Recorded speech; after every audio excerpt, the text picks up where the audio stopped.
16h30 à Rabat, bienvenue si vous nous rejoignez pour une nouvelle édition du journal. Tout de suite les titres. À la une de l'actualité, la crise dans le Golfe. Le ministre marocain des Affaires étrangères et de la coopération internationale a rencontré ce matin l'émir du Koweït. Il lui a transmis un message du roi Mohammed VI pour contenir la crise dans le Golfe et les efforts internationaux se multiplient pour apaiser les tensions dans la région. Et puis en France, la première ministre britannique Theresa May va partager ce soir un dîner de travail avec le président Emmanuel Macron. Le Brexit et le terrorisme seront au cœur des discussions à l'Elysée. Le point dans quelques minutes. Et puis nous irons au Maroc et plus exactement à Rabat pour partager un tour avec le personnel du CHU Ibn Sina, personnel dévoué au service des patients. Avant de développer tous ces titres, sachez que le mouvement social que connaît la ville d'Al-Hoceïma depuis quelques semaines a engendré plusieurs dégâts. Des dégâts selon un communiqué de la Direction générale de la Sûreté nationale. Certaines protestations ont connu une escalade dangereuse ayant porté atteinte à la sûreté et l'ordre public. Elles se sont transformées en rassemblements violents durant lesquels plusieurs personnes ont fait usage d'armes blanches, de cocktails Molotov ou encore des jets de pierre blessant à différents degrés 298 policiers, donc des fractures au niveau des côtes et du crâne, des asphyxies et des brûlures. Ces actes de violence ont touché également les biens publics qui ont subi de graves dégâts estimés à 14,13 millions de dirhams. Toutefois, la DGSN a assuré que les éléments de la force publique poursuivront les mesures de protection de la sûreté et de l'ordre public avec tout ce que cela implique comme maîtrise de soi et de retenue face aux provocations d'une part et de plein respect des textes de loi et des procédures administratives en vigueur d'autre part. Chapitre diplomatique à présent. Ce matin, l'émir du Koweït, Cheikh Sabah Al-Ahmad Al-Jabra Sabah, a reçu au Palais Bayan à Kuwait City le ministre des Affaires étrangères et de la coopération internationale marocain. Nasser Bourita, l'émissaire du roi Mohammed VI, a transmis un message verbal du souverain à l'émir du Koweït. Le roi Mohammed VI a exprimé à Cheikh Sabah Al-Ahmad Al-Jabra Sabah son soutien total aux efforts et initiatives entreprises pour faire baisser la tension entre les pays du Golfe, contenir la crise et dissiper les différends à travers le dialogue entre les pays frères du Conseil de coopération du Golfe. Et avant de se diriger vers le Koweït, le ministre des Affaires étrangères et de la coopération internationale marocain s'est rendu aux Émirats arabes unis. Il a transmis à Cheikh Mohammed Ben Zayed Al Nahyan, prince héritier d'Abu Dhabi, commandant suprême adjoint des forces armées de l'État des Émirats, un message verbal du roi Mohammed VI. On vous en parle depuis hier. Face à cette crise au Moyen-Orient, le Maroc a proposé sa médiation justement pour résoudre ce différend dans le Golfe. On voit les détails avec Salma Saïdi. Le Maroc réitère et rappelle ses positions de principe. Le pays enverra des produits alimentaires au Qatar. C'est ce qu'annonce un communiqué du ministère des Affaires étrangères dans lequel il est précisé que cette décision intervient en conformité avec les préceptes de la sainte religion islamique qui incite à la solidarité et l'entraide entre les peuples islamiques, notamment en ce mois béni de Ramadan. Le communiqué indique également que cette décision n'a aucun lien avec les aspects politiques de la crise entre l'État du Qatar et d'autres pays frères. Dans son nouveau communiqué de ce lundi, Rabat explique que sa position sur la crise repose sur les relations de fraternité sincère entre le roi Mohammed VI et les dirigeants du Conseil de coopération du Golfe, de même que sur ses relations de partenariat stratégique exceptionnel avec ces pays. Toujours selon le communiqué, le Maroc n'a pas besoin de présenter une preuve ou de confirmer sa solidarité permanente avec les pays frères du Golfe, une solidarité qui s'est manifestée dès la première guerre du Golfe à travers son soutien à la souveraineté des Émirats arabes unis sur ces trois îles, la rupture de ses relations diplomatiques avec la République islamique d'Iran en solidarité avec le royaume de Bahreïn et sa participation à la coalition arabe pour le soutien de la légitimité au Yémen où plusieurs Marocains sont tombés martyrs aux côtés de leurs frères des pays du Golfe. Et le Qatar ne fléchit pas sous la pression. Une semaine après le déclenchement de la crise, Doha a de nouveau rejeté en bloc toutes les accusations.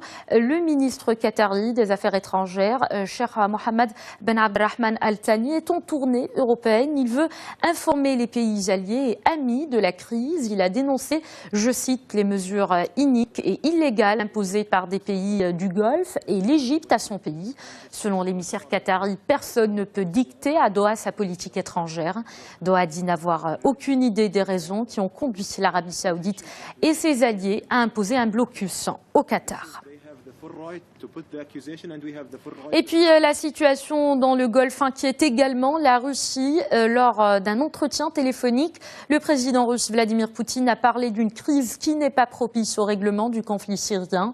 Samedi dernier, le chef de la diplomatie russe Sergei Lavrov a rencontré à Moscou son homologue qatari, justement à Moscou. Et Moscou a appelé au dialogue entre le Qatar et ses voisins, proposant son aide pour résoudre la crise.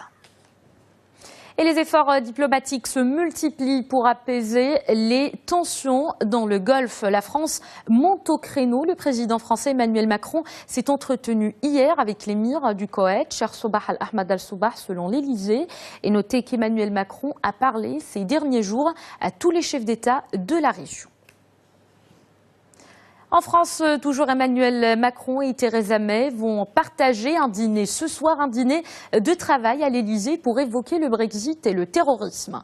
Le président français et la première ministre britannique devront assister ensuite au match amical France-Angleterre au Stade de France.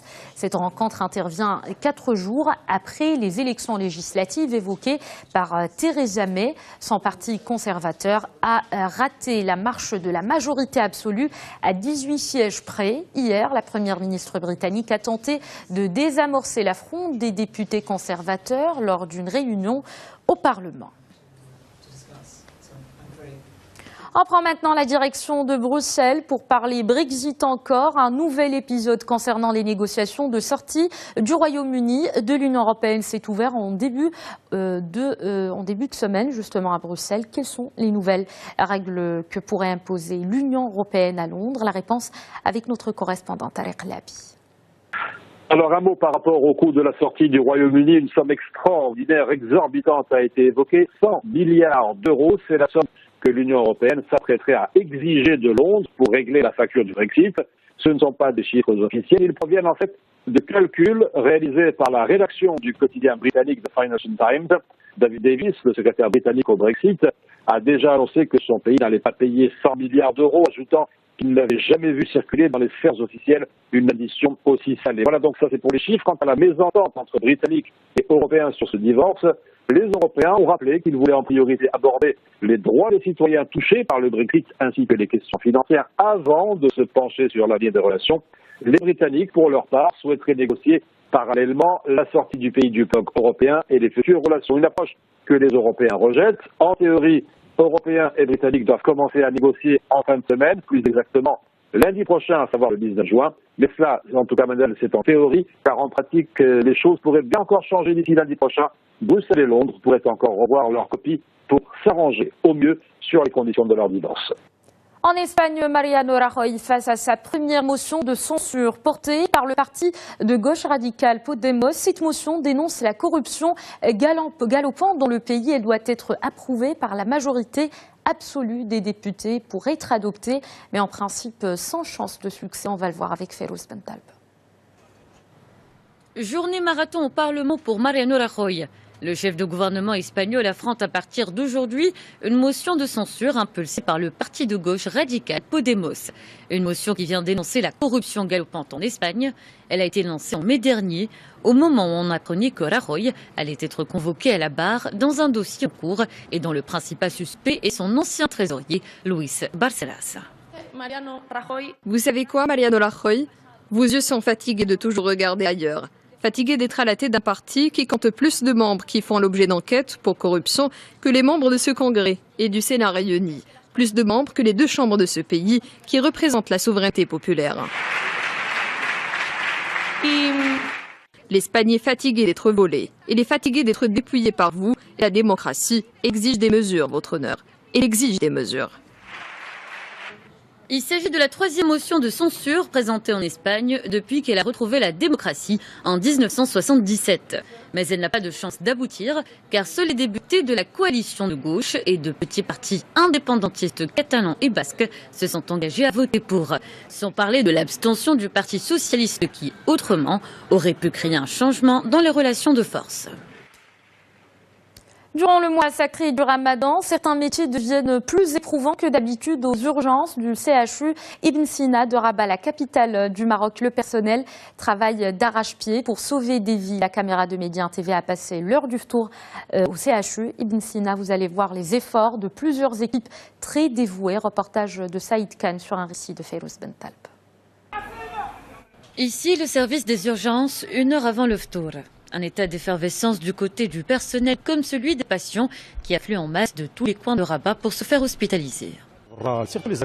Les cas qui affluent sont des agressions et des accidents de la voie publique. Il y a également les hypertendus. L'heure du ftour est entamée depuis quelques minutes déjà, sans interruption du travail. Quelques membres du personnel médical en profitent pour rompre le jeûne rapidement avant de retourner de nouveau à leurs consultations et autres besognes. La rupture du jeûne revêt, dans ce contexte, un nouveau sens. Ils nous posent des questions. Là, par exemple, ils m'ont changé la poche de sérum. Le personnel présent aux urgences n'est jamais à l'abri de situations qui peuvent s'avérer dangereuses. À cela s'ajoute le manque de ressources et la pression des régions avoisinantes. Autant de raisons qui rendent leur travail particulièrement difficile durant ce mois sacré. Fin de cette édition. Dans un instant, l'invité du jour avec Khadija Ihsan. Je vous retrouve à 17h15. Merci de rester avec nous.